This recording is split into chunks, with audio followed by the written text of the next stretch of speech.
Selamat datang kembali di perjalanan kita melalui dunia filsafat. Kali ini, kita akan membahas 3 konsep mendalam yang berasal dari gerbang filsafat. Buku kehidupan, ilmu diam, dan taman orang-orang yang berbahagia.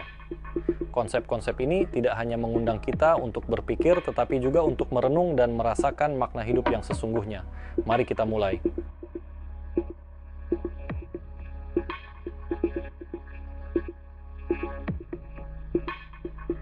Bayangkan saat Nabi Muhammad SAW menerima perintah pertama, Iqra, artinya bacalah. Tetapi apa yang harus dibaca? Tidak ada teks tertulis yang diberikan. Yang dimaksud adalah buku kehidupan, yaitu realitas yang mengelilingi kita. Buku kehidupan adalah segala hal yang ada di alam semesta ini. Setiap peristiwa, setiap interaksi, dan setiap pengalaman adalah bagian dari buku ini. Namun, banyak dari kita yang hanya membaca teks tertulis dan gagal memahami realitas di baliknya. Inilah mengapa filsafat mengajarkan kita untuk membaca dunia dengan cara yang lebih mendalam. Contohnya, ketika kita melihat bunga, kita tidak hanya melihat warna dan bentuknya, tetapi juga memahami keindahannya sebagai bagian dari kesempurnaan ciptaan Tuhan. Seorang filsuf besar, Ibnu Arabi, pernah mengatakan bahwa memahami kehidupan seperti membaca peta. Semakin Anda mengenal realitas, semakin Anda mampu menavigasi jalan Anda di dunia. Namun membaca buku kehidupan tidaklah mudah.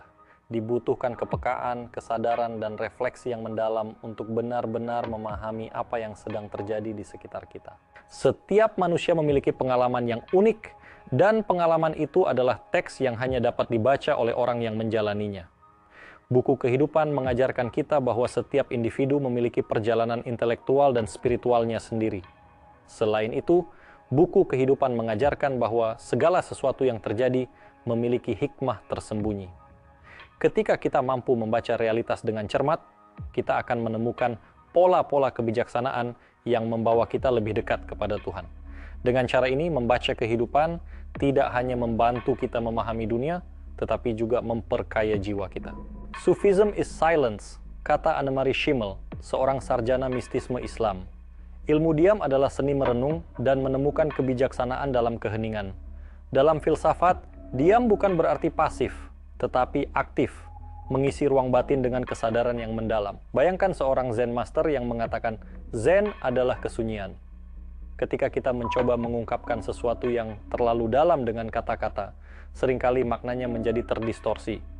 Demikian pula, filsafat Islam mengajarkan bahwa keheningan adalah jalan menuju cahaya. Ilmu diam juga mengajarkan kita untuk tidak terjebak dalam lompatan kesimpulan. Belajar filsafat adalah seperti menaiki tangga satu persatu. Jika Anda melompat, Anda akan kehilangan pijakan dan akhirnya jatuh.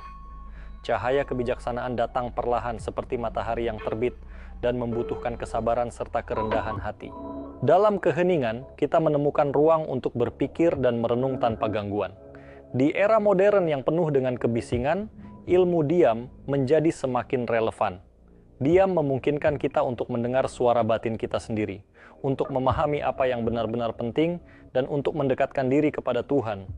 Keheningan adalah pintu menuju introspeksi yang mendalam. Selain itu, ilmu diam adalah bentuk disiplin spiritual. Seorang filsuf yang bijaksana tahu kapan harus berbicara dan kapan harus diam. Dalam keheningan, kita belajar untuk mendengarkan orang lain dengan penuh perhatian dan untuk menyerap pelajaran dari pengalaman hidup. Diam bukanlah kelemahan, ia adalah kekuatan yang menunjukkan kedalaman pemahaman seseorang. Sekarang, mari kita masuk ke taman orang-orang yang berbahagia. Dalam dunia ini, hanya ada 2 tipe manusia, orang baik dan orang buruk. Orang baik tidak mencari kebahagiaan. Kebahagiaan datang kepada mereka karena mereka selaras dengan kebaikan. Sebaliknya, orang buruk terus-menerus mengejar kebahagiaan tetapi tidak pernah menemukannya. Orang baik adalah mereka yang berilmu dan ilmu itu adalah cahaya. Mereka memahami bahwa kebahagiaan sejati datang dari keterlepasan dari materi. Zakat, sedekah, dan infak adalah cara untuk melepaskan diri dari ikatan duniawi dan mendekatkan diri kepada cahaya. Hamzah Fansuri, seorang sufi besar, pernah menggambarkan kebahagiaan sebagai keadaan menyatu dengan Tuhan. Orang yang benar-benar bahagia adalah mereka yang selalu mengingat Allah dalam setiap tindakan mereka. Mereka tidak bergantung pada dunia, tetapi pada wujud yang maha kekal. Taman kebahagiaan ini bukanlah tempat fisik, melainkan keadaan batin. Ini adalah kedamaian yang datang ketika seseorang hidup dengan integritas, kejujuran, dan cinta. Orang yang berbahagia adalah mereka yang mampu berdamai dengan diri sendiri dan dengan orang lain. Mereka memahami bahwa kebahagiaan bukanlah sesuatu yang bisa dikejar, tetapi sesuatu yang muncul sebagai hasil dari hidup yang bermakna. Lebih dari itu, kebahagiaan sejati tidak bisa dicapai tanpa pengorbanan. Orang baik bersedia untuk melepaskan ego mereka, untuk melayani orang lain, dan untuk hidup sesuai dengan prinsip-prinsip moral. Dengan cara ini, mereka menciptakan taman kebahagiaan di dalam hati mereka sendiri, sebuah tempat di mana kedamaian dan cinta selalu ada. Buku Kehidupan, Ilmu Diam, dan Taman Orang-Orang yang Berbahagia adalah 3 konsep yang saling terhubung. Membaca buku kehidupan membantu kita memahami realitas. Ilmu diam membawa kita ke dalam kedalaman kesadaran. Dan taman kebahagiaan adalah tujuan akhir dari perjalanan ini. Hidup dalam harmoni dengan kebaikan. Semoga pembahasan ini memberikan inspirasi bagi Anda untuk merenung dan menemukan kebijaksanaan dalam kehidupan sehari-hari. Sampai jumpa di diskusi filsafat berikutnya.